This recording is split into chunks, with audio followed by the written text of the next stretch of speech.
সূরা আরাফের 179 নম্বর আয়াতে আল্লাহ বলেছেন, লাহুম কুলুবুন লা ইয়াফকাহুনা বিহা ওয়া লাহুম আ'য়ুনুন লা ইবসিরুনা বিহা ওয়া লাহুম আযানুন লা ইয়াসমাউনা বিহা। আল্লাহ বলেছেন, আমি যাদেরকে বিবেক দিয়েছি, বিবেক থাকার পর যেন বিবেচনা করে না। কর্ণ দিয়েছি, কর্ণ দেওয়ার পর যারা তারা শুনে না। চক্ষু দিয়েছি, তারপরে যারা তারা দেখে না। ওই সব মানুষ যাদের দিল ঠিক আছে, অন্তর ঠিক আছে, বিবেক ঠিক আছে, চক্ষু ঠিক আছে, কর্ণ ঠিক আছে, এই সমস্ত কিছু ঠিক থাকার পর আল্লাহ সূরা দাহারের 2 নম্বর আয়াতের ভিতরে আল্লাহ বলেছেন, ইন্না খালাকনাল ইনসানা মিন নুতফাতিন আমশাজিন নাবতালাইহি ফাজআলনাহু সামিআন বাসীরা। আল্লাহ বলছেন, আমি মানুষকে সৃষ্টি করেছি পরীক্ষা করার জন্য, তাদেরকে কর্ণ দিয়েছি, দৃষ্টি শক্তি দিয়েছি এবং শ্রবণ শক্তি দিয়েছি। তার মানে চক্ষু দিয়েছেন আল্লাহ, কর্ণ দিয়েছেন আল্লাহ, বিবেক দিয়েছেন আল্লাহ। তাফসিরে ইবনে কাসির তিনি তাফসিরে লিখেছে, আল্লাহ মানুষকে কর্ণ কেন দিলেন, আল্লাহ মানুষকে চক্ষু কেন দিলেন, আল্লাহ মানুষকে বিবেকটা কেন দিলেন, এই কারণেই দিলেন। এইগুলো হলো হিদায়াতের কারণ। যখন মানুষের বিবেক ঠিক থাকবে, সপ্তম আসমান আল্লাহ এইভাবে কোনো খাম্বা নাই, খুঁটি নাই, এইভাবেই যেন সাপ মহাকাশ যেন এমনিতেই ভাসে। এইভাবে 7টা সপ্তম আসমান রয়েছে। জামিনকে দেখে নদী নালা সমুদ্র যতগুলো আল্লাহর সৃষ্টি রাজি আছে, চন্দ্র সূর্য গ্রহ উপগ্রহ যাবতীয় যা আছে সমস্ত কিছুইকে দেখে নেবে।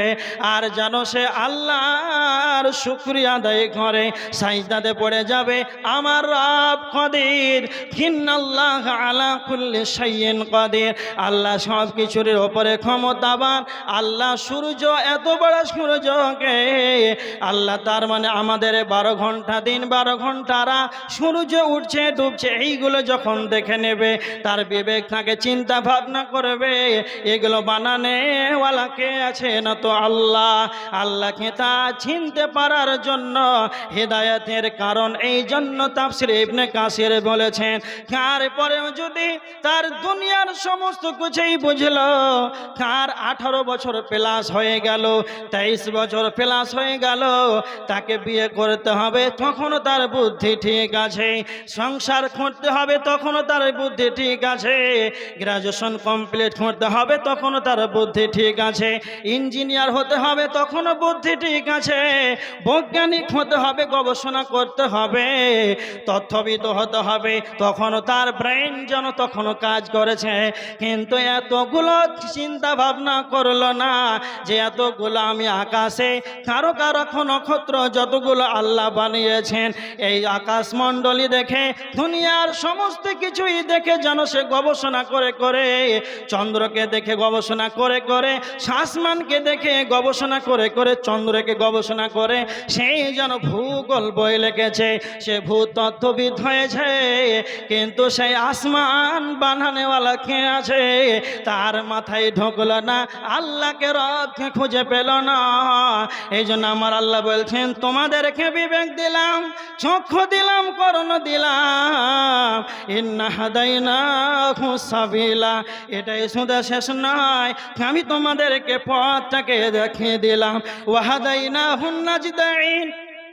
আল্লাহ সূরা বালাদের 10 নম্বর আয়াতে আল্লাহ বলছেন, আমি তোমাদেরকে 2টা পথ দিয়ে দিলাম, ভালো মন্দ 2টা, তোমাদেরকে ভালো মন্দ বুঝার ক্ষমতা দিয়ে দিলাম।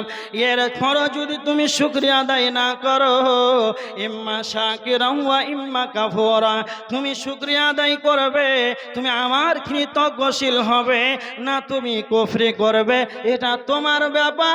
যদি কালে বিবেক পাওয়ার পর, কর্ণ পাওয়ার পর, চক্ষু পাওয়ার পর যদি তুমি সলাতে না যাও, আমাকে রব বলে মেনে না নাও, তাহলে তুমি কাফের হয়ে যাবে। আল্লাহ সূরা দাহারের 4 নম্বর আয়াতে আমার আল্লাহ বলেছেন, ইন্না আ'তাদনা লিল কাফিরিনা সালাসিলা ওয়া আগলালা ওয়া সাইরা। আল্লাহ বলছেন, আমি নিশ্চয় কাফেরের জন্য প্রস্তুত করে রেখেছি, কাফেরের জন্য আমি তৈয়ার করে রেখেছি সালাসিলা ওয়া আগলালা, শিকল এবং বেড়ি, কাদের জন্য আমি রব কাদের জন্য প্রস্তুত করে রেখেছে, এবং সাইরা জাহান্নামের দারদানা আযাব আমি আল্লাহ রেডি করে রেখেছি। তাহলে কি বুঝতে পারলেন? ধরেন আপনাদের পিণ্ডলতলা গ্রামে অধিকাংশ মানুষ, প্রত্যেকটা মানুষ সংসার করছে, চাষবাস করছে, যে যা কাজে লিপ্ত আছে, সব কাজ তার ঠিক আছে, কিন্তু বাপজি ফজরের সলাতে কয়জন যায়? তখন তো তার মাথায় কাজ করে না। জাহান্নামে যাবে কে? মানুষ। ছাগল তো যাবে না, গরু ছাগল তো যাবে না। জাহান্নামে যাবে কে? ফজরে যা আপনার হাজিরি নাই। যতগুলো মানুষ মেলায় আছে, মাহফিলে আছে, অন্তরের অন্তরস্থল থেকে একবার বলেন এশারের সলাত কয়জন করেছে? প্রত্যেকটা মানুষ মুসলমান, প্রত্যেকটা মানুষের বাড়ি মুসলমান গ্রামে, সলাত নাই। তার মানে সব ঠিক আছে, বিবেক ঠিক আছে, কিন্তু কাজ করছে না।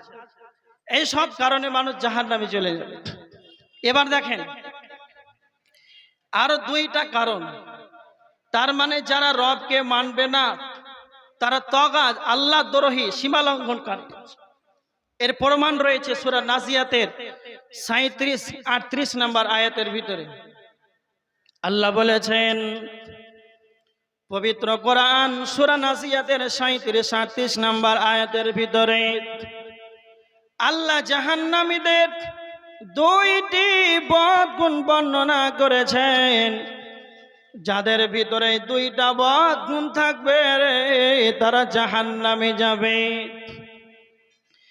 এক নাম্বার হলো ফাআম্মা মান তাগা ওয়া আসারাল হায়াতাদ দুনিয়া। আল্লাহ বলেছেন যারা সীমা লঙ্ঘনকারী, যারা আল্লাহ দ্রোহী হবে, তার মানে যারা চোখ থাকার পর, বিবেক থাকার পর, দিল থাকার পর, অন্তর থাকার পর তারপরে যেন সীমা লঙ্ঘন করলো, আল্লাহকে মানল না, তার মানে যারা আল্লাহ দ্রোহী হবে তারা জাহান্নামে চলে যাবে। দুই নাম্বার হলো ওয়া আসারাল হায়াতাদ দুনিয়া। আল্লাহ বলেছেন যারা দুনিয়াকে বেশি বেশি করে অগ্রাধিকার দেবে, এই কারণে মানুষ যেন জাহান্নামে চলে যাবে। আল্লাহ নিজের ভাষা, আল্লাহ বলছেন যারা দুনিয়াকে বেশি করে অগ্রাধিকার দেবে, সকাল থেকে সন্ধ্যা, সন্ধ্যা থেকে সকাল, তারা সর্বদা যেন দুনিয়া দুনিয়া দুনিয়া নিয়ে পড়ে থাকবে, আল্লাহ তাদের ঠিকানা বলেছেন জাহান্নাম। আর আল্লাহ নিজেই বলেছেন সূরা আল ইমরানের 185 নম্বর আয়াত, ওয়ামাল হায়াতুদ দুনিয়া ইল্লা মাতাউল গুরুর। শেষ অংশে আমার আল্লাহ বলেছেন দুনিয়াটা হলো ধোঁকা, এই ধোঁকা ছাড়া আর যেন কিছুই নয়। তারপরে আমার আল্লাহ সূরা আনআমের 32 নম্বর আয়াতের ভিতরে আল্লাহ বলেছেন ওয়ামাল হায়াতুদ দুনিয়া ইল্লা লাইবুন ওয়া লাও। আল্লাহ বলেছেন দুনিয়াটা হলো খেল তামাশা, আমোদ আর প্রমোদ, কৌতুক ছাড়া আর কিছুই নাই। তার মানে আল্লাহ আমাদেরকে বলে দিয়েছেন দুনিয়াটা হলো ধোঁকা, দুনিয়াটা হলো আমোদ প্রমোদ, খেল তামাশা জানো, আর তাছাড়া কিছুই নাই। তারপরে আমার আল্লাহ বলছেন সূরা আলার 16-17 নম্বর আয়াত, বাল তুসিরুনাল হায়াতাদ দুনিয়া।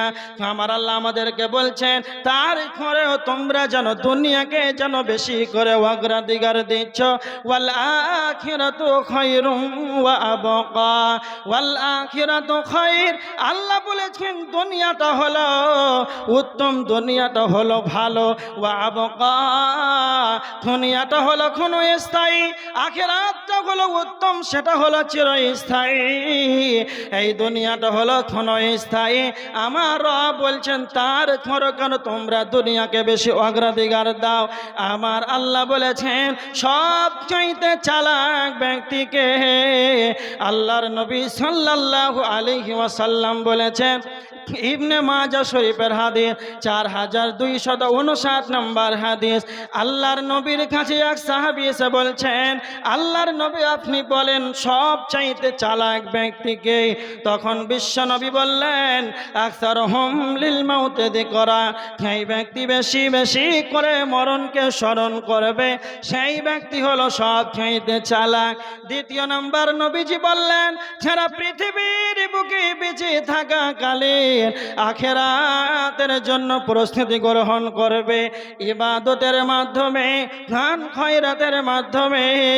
তো আমার আল্লাহ বলেছেন ওয়াল তানজুর নাফসুম মা কদ্দামাত লিগাদ, সূরা হাশরের 18 নম্বর আয়াতে আমার আল্লাহ বলেছেন প্রত্যেকের যেন উচিত যেন সে আখিরাতের জন্য যেন অগ্রিম কিছু পাঠিয়ে দেয়।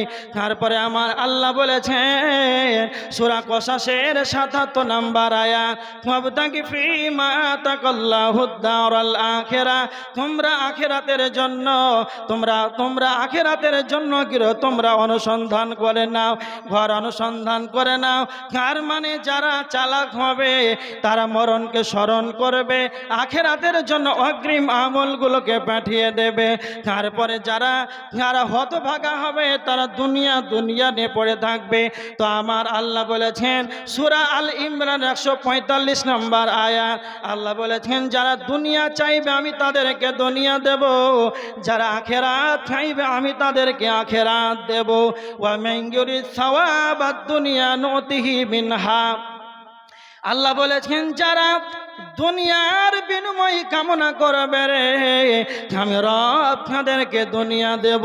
ওয়া মান ইউরিদ সাওয়াবাল আখিরাতি নুতিহি মিনহা, যারা আখিরাতের বিনিময় কামনা করবে আমি রব তাদেরকে যেন বিনিময় দান করব।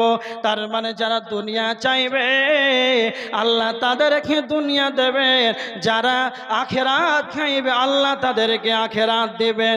তার ভিতরে তারা চালাক হবে যারা একটা দোয়া করবে সূরা বাকারার 201 নম্বর আয়াত আমার আল্লাহ বলেছেন তারাই চালাক, তারা আল্লাহর কাছে দোয়া করবে আর বলবে রব্বানা আতিনা ফিদ দুনিয়া হাসানা, হে আমাদের রব আতিনা ফিদ দুনিয়া হাসানা ওয়া ফিল আখিরাতি হাসানাতাও ওয়া কিনা আযাবান নার। তারা তিনটা দোয়া করবে যারা চালাক হবে। 1 নম্বর দোয়া করবে হে মাবুদ, হে পরওয়ারদিগারে আলাম, হে আমাদের রব আল্লাহ আপনি আমাকে দুনিয়াতে কল্যাণ দান করেন, দুনিয়াতে আমাকে হাসানা দেন। ওয়া ফিল আখিরাতি হাসানা, আল্লাহ আপনি আমাকে আখিরাতে কল্যাণ দান করেন। 3 নম্বর তারা দোয়া করবে আল্লাহকে বলবে হে আমাদের রব সব চাইতে বড় যেটা আপনার কাছে কল্যাণ কামনা করে ওয়া কিনা আযাবান নার, আমার রব আমাদেরকে জাহান্নামের আগুন থেকে নিষ্কৃতি দান করেন। তো আমার আল্লাহ বলছেন যারা দুনিয়াও চাইবে আখিরাতও চাইবে উলাইকা লাহুম নাসিবুম মিম্মা কাসাবু, তাদের জন্য আখিরাতের কোনো অংশ মিলবে। নচেত যারা দুনিয়া চাইবে রব্বানা আতিনা ফিদ দুনিয়া, যারা শুধু দুনিয়া চাইবে, বাড়ি চাইবে, গাড়ি চাইবে, টাকা চাইবে, সম্পত্তি চাইবে, তো আমার রব আল্লাহ বলেছেন ওয়া মা লাহু ফিল আখিরাতি মিন খালাক, তাদের কোনো রকমের কোনো অংশ তাদের মিলবে না। তবে তাদের কি মিলবে? তো আল্লাহ বলছেন ওয়াসারাল হায়াতাদ দুনিয়া, যারা বেশি করে দুনিয়াকে অগ্রাধিকার দেবে, যারা দুনিয়া চাইবে তাদের ঠিকানা হবে ফাইন্নাল জাহিমা হিয়াল মাওয়া, তাদের ঠিকানা হবে জাহান্নাম।